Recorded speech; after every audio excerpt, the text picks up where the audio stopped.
지금 우리가 사사기의 말씀을 함께 살펴보고 있는데요. 사사기의 저자는 누굴까요? 성경에는 각 곳마다 저자가 있지만 총 40여 명의 인간 저자가 있지만 진짜 성경의 원저자는 하나님이시죠. 이것을 우리는 유기적 영감설이라고 하는데, 여기서 영감은 나이가 많은 남성을 말하는 것이 아니고 성령의 감동을 말하는 것으로서 사람이 기록했지만 성령께서 각 사람의 마음에 감동을 주어서 오류 없이 하나님의 말씀인 성경을 기록했다는 의미입니다. 이것을 우리는 유기적 영감설이라고 하는데, 심지어 예수님도 성경이 하나님의 말씀임을 증거하셨습니다. 마태복음 4장 4절에 보시면 이렇게 말씀하셨습니다. 사람이 떡으로만 살 것이 아니요 하나님의 입으로부터 나오는 모든 말씀으로 살 것이라 하였느니라. 아멘. 지금 성경을 뭐라고 말씀하셨습니까? 성경을 하나님의 입으로부터 나오는 모든 말씀, 즉 하나님의 말씀이라는 것이죠. 즉 신앙의 성장은 바로 성경이 하나님의 말씀임을 인정하고 그 말씀을 지키고 순종할 때 신앙의 성장과 성숙은 있는 줄 믿습니다. 오늘 우리 가운데 한 분도 빠짐없이 성경이 하나님의 말씀임을 절대적으로 믿는 은혜가 우리 가운데 있기를 주님의 이름으로 축복합니다. 자, 그런데 성경의 저자가 누구인지 아직도 정확하게 정리가 안 된 성경도 있습니다. 창세기부터 요한계시록까지 성경의 그 66권 가운데 성경의 저자가 아직도 정확하게 밝혀지지 않은 성경도 있습니다. 신약 성경에서 대표적인 것은 히브리서이고 구약 성경에서는 바로 이 사사기가 여기에 해당이 됩니다. 어떤 학자는 사무엘이라고 말하는 사람도 있고, 어떤 학자는 사무엘 그 전에 다윗 왕 때에 생존했던 어떤 한 사람이 성경을 기록했다고 추정하기도 합니다. 어쨌든 정확하게 누구인지는 몰라도 사사기는 성령의 감동을 받은 한 사람의 저자가 이 성경을 기록했다는 것에는 이견이 없습니다. 왜 제가 서두에 이것을 말씀드리냐면, 삼손에 관한 내용 중에 너무 특이해서 우리가 놓치면 안 되는 부분이 있기 때문입니다. 우리 16장 31절의 말씀인데요, 같이 한번 읽도록 하겠습니다. 16장 31절입니다. 시작. 그의 형제와 아버지의 온 집이 다 내려가서 그의 시체를 가지고 올라가서 소라와 에스다올 사이 그의 아버지 마노아의 장지에 장사하니라.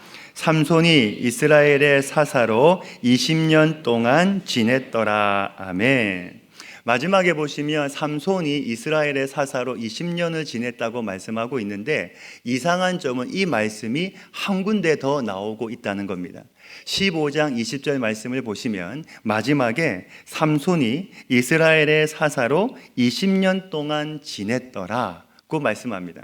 16장 31절에서도 이야기를 하고 15장 20절에서도 한 번 더 말씀을 하고 있는 것이죠.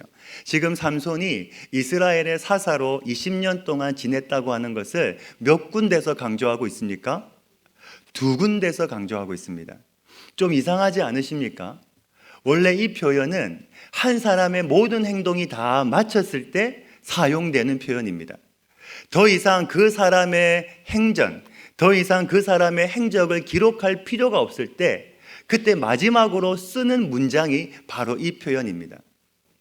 삼손 앞에는 14명의 사사가 있었는데 14명의 사사가 나오는데 이 사람들에게는 이 표현이 마지막으로 딱 한 번씩만 사용되었습니다. 그런데 삼손은 예외로 이미 마침표가 딱 찍혔음에도 불구하고 다시 펜을 들어서 삼손에 관한 이야기를 써내려가고 있다는 것이죠. 이유가 무엇일까? 왜 마침표가 딱 찍혔음에도 불구하고 15장 20절에서 마침표가 찍혔음에도 불구하고 왜 다시 펜을 들어서 삼손의 이야기를 써내려가고 있을까? 이유가 무엇일까? 혹시 여러분, 내 인생 속에 마침표가 찍혔습니까? 내 인생의 마침표, 내 가정의 마침표, 내 사업의 마침표가 찍혔습니까? 하지만 반드시 기억할 것은 내 인생의 마침표가 찍혀도 하나님이 다시 펜을 들어 써가시면 절대로 내 인생은 끝나지 않는다는 사실입니다. 하나님께서 내 인생 가운데 마침표를 찍지 않으면 끝나도 끝난 게 아닙니다. 저는 야구를 잘 모르지만 야구에 유명한 말이 있습니다. 진짜 야구는 9회 말 투아웃부터다. 1부 때는 아시는 분이 별로 없던데 2부 때는 몇 분이 좀 계시는 것 같습니다. 진짜 야구는 9회 말 투아웃부터다. 내 인생도 마찬가지죠. 하나님이 내 인생 가운데 마침표를 찍지 않으면 내 인생은 절대로 끝나도 끝난 게 아닙니다. 내 인생은 누구의 손에 있습니까? 하나님의 손에 있습니다. 내 인생은 누구의 손에 붙들려 있습니까? 하나님의 손에 내 인생은 붙들려 있습니다. 이 사실을 마음으로 새기고 오늘 말씀을 기억하실 수 있기를 간절히 소망합니다. 중요한 것은 사사기를 쓴 저자는 삼손의 이야기를 다른 사사들처럼 15장 20절에서 끝내려고 했던 것은 맞습니다. 그런데 성경의 원저자이신 하나님께서 저자의 마음을 움직이셔서 다시 펜을 들어서 삼손에 관한 이야기를 더 길게 써가도록 감동 감화시키셨다는 것이죠. 이렇게 볼 때 16장의 내용은 그 어떤 내용보다 더 하나님의 뜻과 하나님의 의지가 강하게 들어있는 말씀이라고 할 수 있습니다. 자, 그렇다면 왜 하나님께서 이런 파격적인 내용을 다시 쓰게 하셨을까요? 이유가 무엇일까? 그 답은 16장에 나와 있습니다. 16장의 내용은 우리가 잘 아는 것처럼 철저하게 실패하고 넘어진 삼손의 모습을 우리에게 보여주고 있습니다. 지금까지 삼손은 계속해서 승승장구했습니다. 몇 번의 여자 문제가 있었지만 그때도 잘 극복하고 잘 넘어갔습니다. 그런데 또다시 한 여자가 등장을 합니다. 우리 16장 4절 말씀인데 같이 한번 읽겠습니다. 16장 4절 말씀 시작.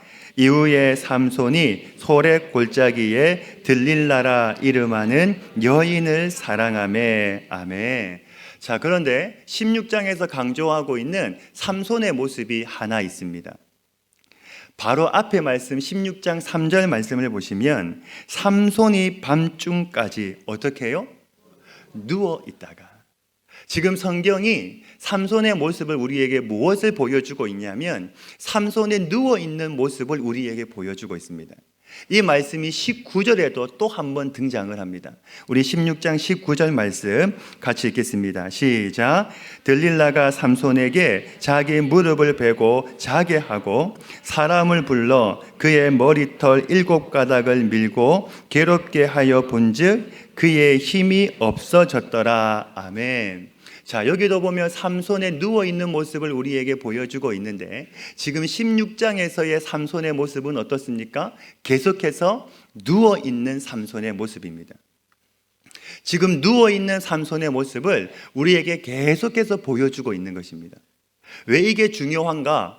말씀을 묵상하다 보니까 시편 1편의 말씀이 떠올랐습니다. 시편 1편 1절과 2절에는 이렇게 말씀합니다. 복 있는 사람은 악인들의 꾀를 따르지 아니하며 죄인들의 길에 서지 아니하며 오만한 자들의 자리에 앉지 아니하고 오직 여호와의 율법을 즐거워하여 그의 율법을 주야로 묵상하는도다. 아멘. 지금 말씀해 보시면 복 있는 사람은 세 가지를 하면 안 된다고 말씀합니다. 첫 번째는 악인들의 꾀를 따르지 아니하며 이것은 쫓는 것을 하지 말라는 겁니다. 이어서 두 번째는 죄인들의 길에 서지 아니하며 서는 곳을 잘 구별하라는 겁니다. 세 번째는 오만한 자들의 자리에 앉지 아니하고 앉는 것을 잘 구별하라는 겁니다. 왜냐하면 이유는 내가 어떤 것을 쫓아가다 보면 어느 순간 나도 모르게 그 자리에 가서 서게 되고 서게 되면 결국에는 그 자리에 앉게 되기 때문입니다. 즉 서는 것도 중요하고 앉는 것도 중요하지만 더 중요한 것은 쫓는 것을 잘 선택해서 쫓아야 된다는 겁니다. 내가 정말 앉아야 될 자리가 어디인지, 내가 어디에 앉아야 되는지 깊이 생각하고 고민하고 행동해야 된다는 것이죠. 하지만 삼손은 이 세 가지를 가볍게 생각했습니다. 그는 하나님께 택함받은 이스라엘의 사사였음에도 불구하고 그는 이방 여인을 쫓았고 그 여인의 집에 가서 섰고 그 집의 방에 들어가서 앉았고 결국에는 거기서 멈추지 않고 그 여인의 무릎을 베고 누워버렸기 때문입니다. 사사는 어떻게 있어야 됩니까? 누워있는 것이 아니라 서 있어야죠. 하나님의 말씀대로 살아야죠. 말씀대로 순종해야죠. 하나님의 사명을 감당해야죠.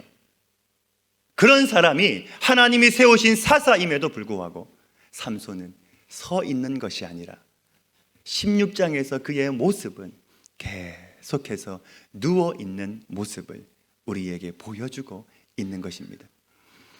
주 안에서 사랑하는 여러분, 실수는 한순간이지만 실족하는 것은 어느 날 갑자기 찾아오는 것이 절대로 아닙니다. 한 번 더 말씀을 드립니다. 실수는 한순간이지만 실족하는 것은 어느 날 갑자기 찾아오는 것이 절대로 아닙니다. 오랫동안 내가 마음에 품었고 오랫동안 그것이 내 마음에서 진행되어 왔고 또 내가 반복적으로 행한 그 일로 인하여 생긴 결과인 것이죠. 겟세마네 동산에서 예수님께서 기도하실 때 함께 올라갔던 제자들 가운데 잠을 자지 않기 위하여 올라갔던 사람은 아무도 없습니다. 하지만 그들은 그럼에도 불구하고 그 겟세마네 동산에서 잠을 잤습니다. 한순간에 깜빡 잠이 든 것이 아닙니다. 오랫동안 이와 비슷한 잠의 연속이 있었기 때문입니다. 성경을 말씀합니다. 잠언 6장 4절과 5절에서 이렇게 경고합니다. 우리 같이 한번 읽겠습니다. 시작. 내 눈을 잠들게 하지 말며 감기게 하지 말고 노루가 사냥꾼의 손에서 벗어나는 것 같이 새가 그물 치는 자의 손에서 벗어나는 것 같이 스스로 구원하라. 10절과 11절 말씀도 같이 읽겠습니다. 10절과 11절입니다. 시작. 좀 더 자자, 좀 더 졸자, 손을 모으고 좀 더 누워 있자 하면 내 빈궁이 강도같이 오며 내 곰핍이 군사같이 이르리라. 아멘. 여자의 무릎에서 깊은 잠에 빠져 혼수 상태에 있던 영적 혼수 상태에 있던 삼손은 여호와의 영이 자신을 떠난 것도 알지 못할 정도로 영적으로 무감각해져 버렸습니다.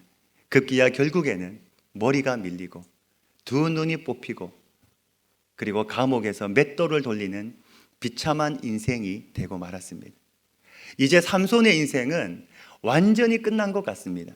더 이상 꿈도 소망도 없습니다. 그에게 무슨 소망이 더 있겠습니까? 이런 비참한 삼손의 모습을 우리에게 보여주기 위해서, 우리에게 경고하기 위해서 너희가 하나님의 말씀대로 순종하지 않으면 삼손처럼 될 거야. 이 경고의 말씀을 주기 위해서 하나님은 이 16장의 말씀을 쓰게 하셨을까요? 아닙니다. 오히려 정반대의 모습을 우리에게 보여주기 위해서 하나님은 이 16장의 말씀을 쓰고 있다는 것이죠. 우리가 주목해야 되는 말씀이 하나 있는데 바로 22절의 말씀입니다. 말씀을 보시면 그의 머리털이 밀린 후에 다시 자라기 시작하니라. 바로 이 말씀을 위해서 하나님은 16장을 쓰고 계시는 겁니다. 다른 말씀이 아니라 왜 하나님께서 16장의 말씀을 쓰고 계실까? 왜 저자를 통하여 다시 펜을 들어서 이 16장의 말씀을 길게 쓰게 하셨을까? 그 이유는 바로 이 말씀 때문입니다. 바로 이 말씀 때문에 하나님은 16장의 말씀을 쓰고 계시는 것이죠. 왜냐하면 마침표가 찍혀도 내 인생이 가장 깊은 절망 속에 있어도 모든 것이 다 끝나도 사방이 다 막히고 답이 없어도 하나님이 함께 하시면 다시 회복되는 은혜의 기회가 우리에게 주어지기 때문입니다. 머리털이 밀린 삼손입니다. 눈이 뽑혔습니다. 지하의 감옥에서 맷돌을 돌리는 비참한 인생이 되었습니다. 심지어 하나님의 영도 떠났습니다. 그러면 하나님이 영원히 삼손을 버리셨는가? 영원히 삼손을 포기하셨는가? 영원히 삼손을 내버려 두셨는가? 그것이 아니라는 것이죠. 오늘 말씀을 꼭 기억하시기를 간절히 소망합니다. 말씀해 보시면 그의 머리털이 밀린 후에 어떻게 해요? 다시 자라기 시작하니라. 아니 목사님, 머리카락이 자라는 것 그게 뭐가 그리 중요합니까? 그게 무엇이 중요합니까? 중요합니다. 왜냐하면 삼손에게 있어서 머리카락은 나실인의 상징이고 하나님의 명령입니다. 삼손은 태어날 때부터 한 번도 그의 머리에 삭도를 대지 않았습니다. 그런데 그의 머리카락이 잘린 겁니다. 삼손에게 가장 큰 수치는 눈이 뽑힌 것도 아니고 감옥에서 맷돌을 돌리는 것도 아닙니다. 삼손에게 가장 큰 수치는 그가 한 번도 자르지 않았던 그의 머리카락이 잘린 겁니다. 그 결과 하나님의 영도 떠났습니다. 삼손은 이 모든 것을 너무나 가볍게 생각했습니다. 하나님이 주신 사명도 그는 너무나 가볍게 생각했습니다. 그런데 오늘 말씀해 보니까 다시 그의 머리카락이 자라기 시작했다고 말씀하고 있습니다. 삼손에게 수치는 눈이 뽑힌 것도 아니고 감옥에서 맷돌을 돌리는 것도 아니고 원수들로부터 멸시와 조롱을 받는 것도 아니고 삼손에게 수치는 그의 머리카락이 밀린 것이었습니다. 그런데 오늘 말씀해 보니까 다시 그 머리카락이 자라고 있다는 것이죠. 성경은 이 말씀을 16장 22절에서 간단하게 설명합니다. 그런데 이 말에는 깊은 뜻이 포함되어 있습니다. 이게 무슨 뜻일까요? 삼손의 머리가 다시 자라고 있다. 이것은 무슨 뜻이 있을까요? 삼손의 수치가 점점 가려지고 있다는 의미입니다. 여기서 우리는 한 가지 하나님에 대해서 중요한 사실을 하나 알게 됩니다. 무엇이냐면 하나님은 우리의 수치를 가려주시는 분이라는 것이죠. 아멘이십니까? 아담과 하와가 에덴 동산에서 죄를 범했습니다. 그 순간 눈이 밝아져서 자신들의 벗음을 깨닫고 난 뒤에 수치스러워서 나뭇잎으로 치마를 만들어서 입었습니다. 하지만 해가 뜨자 그 나뭇잎도 다 말라버리고 더 이상 그 수치를 가릴 수 없게 되었습니다. 그때 하나님께서 짐승의 가죽으로 그들의 수치를 가려주셨습니다. 한 짐승의 피 흘림이 아담과 하와의 수치를 가렸다는 것이죠. 그 짐승은 바로 십자가에서 피 흘리신 예수님을 상징하는 것이죠. 예수님은 우리의 허물과 우리의 수치를 넉넉히 가려주실 수 있는 크신 분임을 믿으시기를 간절히 바랍니다. 나의 부끄러움, 나의 수치스러움이 있습니까? 남에게 말할 수 없는 부끄러움과 남에게 내어놓을 수 없는 수치가 있습니까? 모든 것을 하나님 앞에 내어놓을 때 우리 하나님은 넉넉한 가슴으로 우리의 모든 수치를 가려주시고 우리의 부끄러움도 덮어주실 것입니다. 시편 32편 1절은 이렇게 말씀합니다. 허물의 사함을 받고 자신의 죄가 가려진 자는 복이 있도다. 한 번 더 말씀드립니다. 허물의 사함을 받고 자신의 죄가 가려진 자는 복이 있도다. 아멘. 이러한 은혜가 예수님으로 말미암아 하나님으로 말미암아 나의 허물의 사함을 받고 그리고 나의 모든 죄가 사하여지고 나의 모든 죄가 깨끗하게 씻겨지는 은혜가 우리의 삶과 우리의 가정과 우리의 자녀 가운데 있기를 주님의 이름으로 축복합니다. 삼손에게 머리카락이 잘렸다는 것은 모든 것이 끝났다는 겁니다. 왜냐하면 그가 가장 소중하게 생각하고 그가 가장 의지했던 것이 바로 그의 머리카락이었기 때문입니다. 그런데 그 머리카락이 잘려나간 것입니다. 그런데 삼손이 다시 그의 머리를 만져보니까요, 머리카락이 다시 나고 있는 겁니다. 그에게 가장 소중한 것이 밀려버렸는데 다시 그의 머리를 만져보니까 머리털이 다시 나고 있는 것이죠. 오늘 여러분, 내 삶 속에 가장 소중한 것은 무엇입니까? 내 인생 가운데 오늘 여러분에게 가장 소중한 것은 무엇입니까? 직장, 남편, 아내, 자식, 사업, 물질, 건강, 이런 것들이 어느 날 갑자기 여지없이 잘려나가 버릴 때가 있습니다. 갑자기 직장에서 해고를 당하고 의지했던 남편이, 아내가 세상을 떠나고 믿었던 관계가 깨어지고 갑자기 내 건강에 문제가 생길 수도 있습니다. 마치 머리카락에 잘려나간 삼소처럼 내가 아무런 힘도 쓸 수 없는 상황에 놓일 때가 있습니다. 내가 아무것도 할 수 없고 내 힘으로도 안 되고 내 능력으로도 안 되고 내가 지금까지 살아왔던 나의 모든 관계를 통해서도 해결할 수 없고 마치 내 인생이 허무한 것처럼 지금까지 살아온 내 인생이 마치 아무것도 없는 것처럼 내가 아무것도 할 수 없는 내 손으로 의지하고 붙잡을 것이 아무것도 없는 순간이 올 때가 있습니다. 혹시 이러한 환경과 상황 속에 있다면 포기하지 마십시오. 낙심하지 마십시오. 절망하지 마십시오. 왜냐? 삼손의 머리카락이 다시 자라고 있습니다. 이것은 뭘 의미하냐면 다시 하나님이 그에게 또 다른 기회를 다시 한 번 더 주셨다는 겁니다. 하나님이 허락하신 인생은 그리 쉽게 끝나지 않습니다. 하나님의 은혜는요, 멀리 있는 것이 아닙니다. 하나님의 은혜는 우리에게 가까이 있습니다. 어떻게 해요? 어떤 은혜가 우리에게 가까이 있습니까? 내 머리카락도 자라고 있습니다. 이것은 진리입니다. 하나님은 이 놀라운 진리를 우리에게 말씀해 주고 계시는 겁니다. 하나님은 그 시대마다 하나님은 은혜를 베푸시고 그 시대마다 하나님은 하나님의 사람을 통하여 하나님의 영광을 드러내고 하나님은 하나님의 뜻들을 이루어 가십니다. 어떤 은혜를 베푸실까요? 사무엘상 2장 21절 말씀 한번 같이 읽겠습니다. 사무엘상 2장 21절입니다. 시작. 여호와께서 한나를 돌보시사 그로 하여금 임신하여 세 아들과 두 딸을 낳게 하셨고 아이 사무엘은 여호와 앞에서 자라니라. 아멘. 26절에 이렇게 말씀합니다. 아이 사무엘이 점점 자라매 여호와와 사람들에게 은총을 더욱 받더라. 아멘. 암울했던 사사시대에 한 아이가 자라고 있었습니다.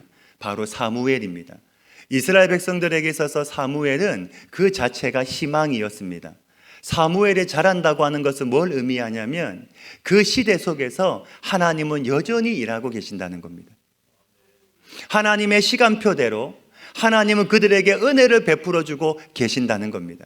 우리 눈에 보이지 않지만 하나님은 여전히 일하고 계신다는 것입니다. 그것이 어디로 이어질까요? 하나님의 이 은혜가 어디로 이어질까요? 하나님이 사무엘을 통하여 그들에게 베풀어 주셨던 그 은혜가 어디로 이어질까요? 누가복음 2장 40절 말씀입니다. 아기가 자라며 강하여지고 지혜가 충만하며 하나님의 은혜가 그의 위에 있더라. 2장 52절 말씀입니다. 예수는 지혜와 키가 자라가며 하나님과 사람에게 더욱 사랑스러워 가시더라. 말씀이 이어지는 것입니다. 하나님의 은혜가 하나님의 사무엘을 통하여 그의 백성들에게 베푸셨던 그 은혜가 시간이 지나고 시대가 지나고 훨씬 더 그의 은혜가 이어져서 하나님이 그를 통하여 하나님의 아들이었던 독생자 예수 그리스도를 통하여 그의 자녀 그의 백성들에게 하나님은 변함없이 은혜를 베풀어 주고 계시는 겁니다. 400년 동안 여러분 하나님의 말씀이 사라졌던 시기가 있었습니다. 이때를 가리켜서 400년 침묵기라고 합니다. 구약에서 신약으로 넘어가는 그 기간 가운데 400년 동안 하나님은 침묵하셨습니다. 말씀으로도 행동으로도 선지자로도 하나님은 그 어떤 것으로도 말씀하지 않으시고 하나님은 침묵하셨습니다. 그런데 그 깜깜했던 시대에 하나님이 누구를 보내셨습니까? 예수님을 보내셨습니다. 예수님은 자라면서 하나님과 사람으로부터 은총과 사랑을 받으셨습니다. 뭘 의미할까요? 하나님은 지금도 일하고 계신다는 겁니다. 하나님은 지금도 은혜를 베풀어 주고 계신다는 겁니다. 하나님은 지금도 우리를 통하여 일하고 계신다는 겁니다. 우리 가운데 하나님은 함께하고 계신다는 겁니다. 이처럼 삼손의 머리카락이 다시 자란다고 하는 것은 아직 하나님의 은혜가 그를 떠나지 않았다는 것을 의미하는 것입니다. 삼손은 범죄했습니다. 삼손은 실수했습니다. 삼손은 유혹을 이기지 못했습니다. 심지어 하나님의 마음도 서운하게 했습니다. 하지만 하나님은 노하기를 더디하시고 진노 중에도 긍휼을 잃지 아니하시고 내가 택한 백성은 끝까지 절대 버리지 아니하시는 그 하나님, 그 능력의 하나님이 되시기 때문에 다시 삼손을 쓰기 시작하셨다는 것이죠. 그 증거가 바로 삼손의 머리카락이었습니다. 삼손의 머리카락에 자란다고 하는 것은 세 가지의 영적 의미가 있습니다. 첫 번째는 하나님께서 그의 수치를 가려주셨다는 겁니다. 하나님은 오늘도 우리의 수치를 가려주시는 줄로 믿습니다. 이어서 두 번째는 하나님이 삼손을 떠나지 않으셨다는 겁니다. 하나님은 오늘도 우리를 떠나지 않으시고 우리와 영원히 함께 하시는 줄로 믿습니다. 세 번째는 삼손에게 다시 기회가 주어졌다는 겁니다. 손으로 여러분의 머리를 한번 만져보십시오. 내 머리카락도 자라고 있습니다. 밤낮으로 쉬지 않고 자라고 있습니다. 변함없이 지금 이 순간에도 내 머리카락은 자라고 있습니다. 힘들고 낙심될 때마다 내 머리카락을 만져보십시오. 내 머리카락을 생각해 보십시오. 우리 눈에 보이지 않지만 지금도 내 머리카락은 자라고 있습니다. 뭘 의미합니까? 하나님의 은혜라는 것이죠. 우리 눈에 보이지 않지만 내 머리카락은 자라고 있는 것처럼 우리 눈에 보이지 않지만 하나님은 지금도 나를 위하여 일하고 계신다는 겁니다. 하나님은 결코 우리를 버리지 않으십니다. 하나님의 은혜는 결코 우리를 떠나지 않으십니다. 이유는 우리의 머리카락까지 다 세신 바 되시는 은혜와 사랑의 하나님이 되시기 때문입니다. 여러분, 내 머리카락은 지금도 자라고 있습니다.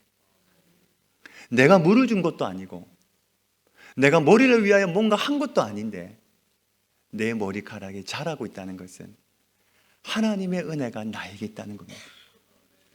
하나님이 내 삶 가운데 계신다는 겁니다.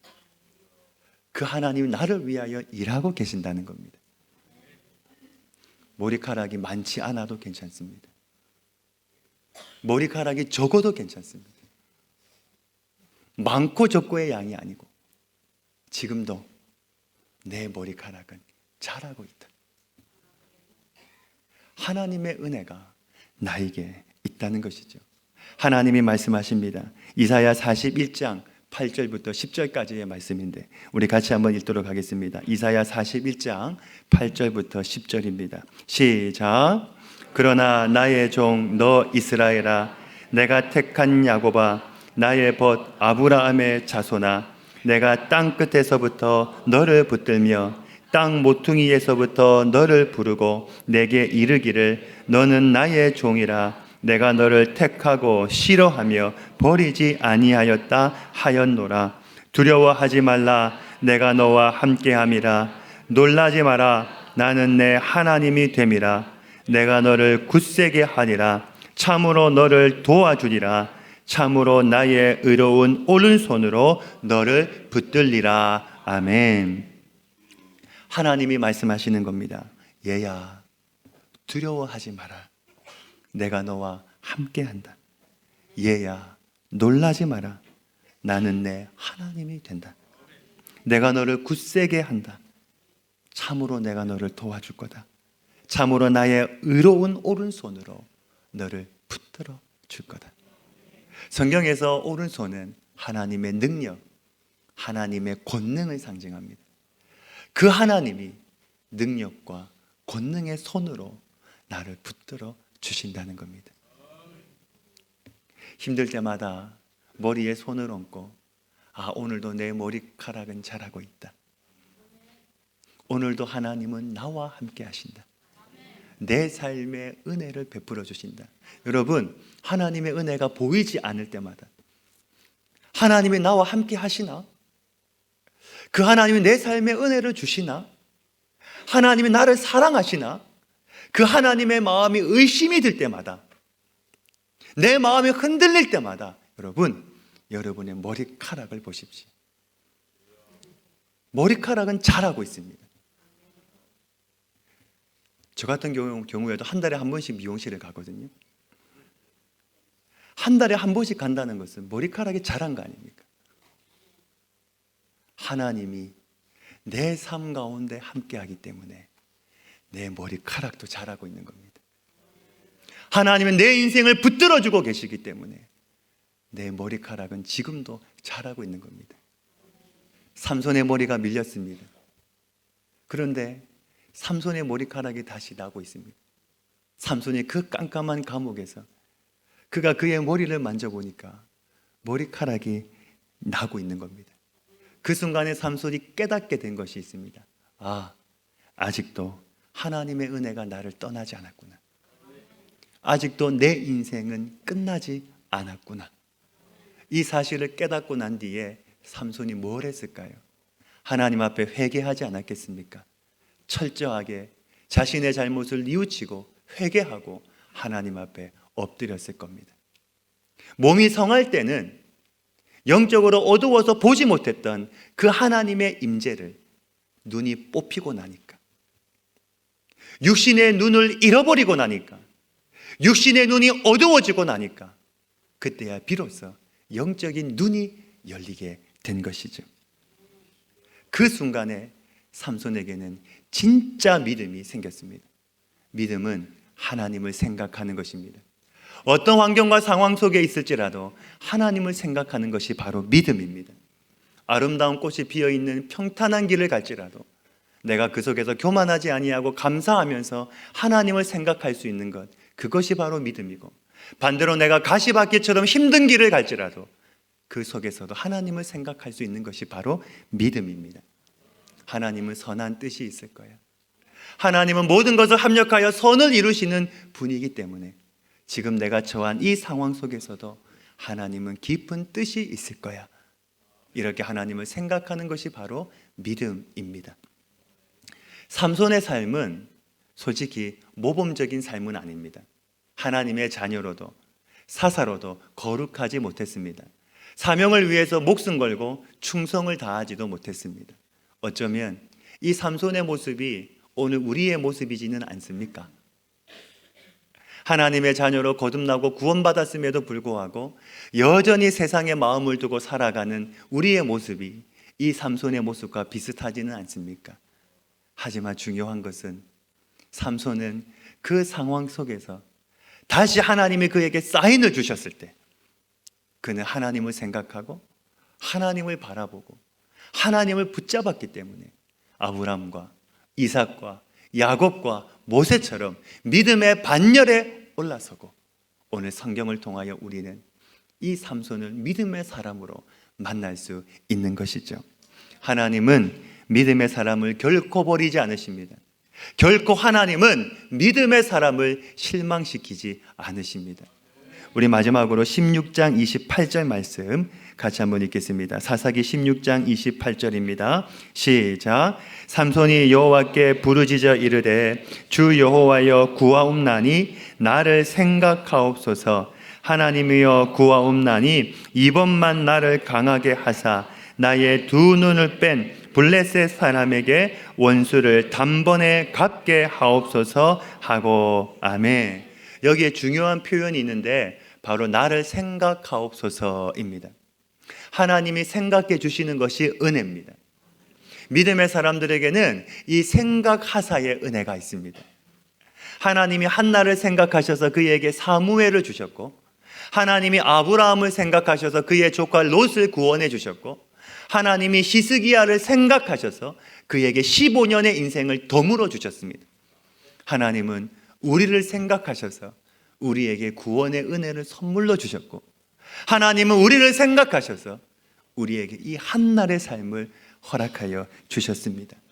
이처럼 하나님을 생각하는 것이 바로 믿음이고, 이 믿음을 하나님은 귀하게 여기십니다. 하나님이 생각해 주시면 내 삶에도 언제든지 놀라운 일이 일어날 수 있습니다. 하나님이 나를 생각해 주시면 내 삶 속에도 언제나 역전의 은혜가 일어날 수 있습니다. 힘 빠진 삼손입니다. 눈 빠진 삼손입니다. 원수들에게 멸시와 조롱을 받는 삼손입니다. 그런데 하나님이 그를 생각해 주시니까 그의 삶에도 역전의 은혜가 일어났다는 것이죠. 여러분, 우리가 내가 힘들 때마다, 내가 절망 가운데 있을 때마다 우리는 하나님을 생각해야 됩니다. 그런데 하나님을 생각할 수 없을 때, 하나님은 보이지 않을 때, 하나님은 잡히지 않을 때, 하나님의 그 손길이 느껴지지 않을 때 우리는 무엇을 통하여 하나님의 은혜를 느낄 수 있습니까? 나의 머리카락인 것이. 눈에 보이지 않지만 지금도 내 머리카락은 자라고 있는 것처럼, 지금 이 순간에도 변함없이 내 머리카락은 자라고 있는 것처럼 하나님은 지금 이 순간에도 나와 함께 하시고, 하나님은 나에게 은혜를 베풀어 주시고 나와 함께 하시고 내 삶을 인도해 주시고 지금도 나를 생각하여 주신다는 사실입니다. 그렇기 때문에 내 삶에도 은혜가 있고, 하나님이 나를 생각해 주시면 내 삶에도 역전의 은혜는 일어나게 되는 줄로 믿습니다. 여러분, 오늘 예배를 마치고 나가시면서 인사하실 때 오늘은 다른 것보다 집사님, 권사님, 장로님 머리카락이 자라고 있습니다, 이렇게 인사하시기를 바랍니다. 장로님 머리카락이 자라고 있습니다. 권사님, 집사님 머리카락이 자라고 있습니다. 뭘 말하는 겁니까? 하나님의 은혜가 나와 함께합니다. 하나님이 생각해 주시면 내 삶에도 하나님의 역전의 은혜가 일어나게 되는 줄로 믿습니다. 성경은 짧게 설명했습니다. 그의 머리털이 다시 자랐더라. 그러나 그 말에는 깊은 뜻이 있는 겁니다. 하나님은 삼손을 버리지 않으시고 그와 함께 하셨다. 다시 그에게 은혜를 베푸셨다. 다시 그에게 기회를 주셨다. 오늘 이 은혜가 우리의 삶 가운데도 있고 이번 한 주간도 하나님의 은혜 가운데 승리하실 수 있는 우리 모든 성도님들 다 되시기를 주님의 이름으로 축복합니다. 아버지 하나님, 삼손의 머리카락이 다시 자라고 있습니다. 그의 삶은 모범적이지 않았습니다. 그의 삶은 절망이었습니다. 그러나 그의 눈이 뽑히고 그리고 그의 머리털이 잘리고 감옥에서 맷돌을 돌리는 비참한 인생이 되었지만 하나님은 그를 다시 생각하셔서 그의 머리털이 다시 자라게 하시고 그 머리털을 통하여 하나님의 은혜를 다시 깨닫게 하시고 삼손이 회개하는 가운데 다시 그를 한 번 더 하나님의 사람으로 쓰시고 역전의 은혜를 주셨던 것처럼 하나님, 오늘 우리의 삶에도 이러한 은혜가 끊어지지 않게 하여 주옵소서. 내 머리카락은 자라고 있습니다. 변함없이 자라고 있습니다. 지금 이 순간에도 내 머리카락은 자라고 있습니다. 하나님의 손, 하나님의 은혜, 하나님의 인도하심이 보이지 않을 때마다 내 머리카락을 생각하며 내 머리카락은 자라고 있는 것처럼 하나님은 나와 함께 하시지. 하나님은 나를 버리지 않으셨지. 내 인생은 끝난 게 아니지. 이 사실을 기억하고 이번 한 주간도 승리하며 살아갈 수 있는 사랑하는 우리 모든 성도들이 다 되게 하여 주시옵소서. 이 모든 말씀 예수님의 이름으로 기도하옵나이다. 아멘.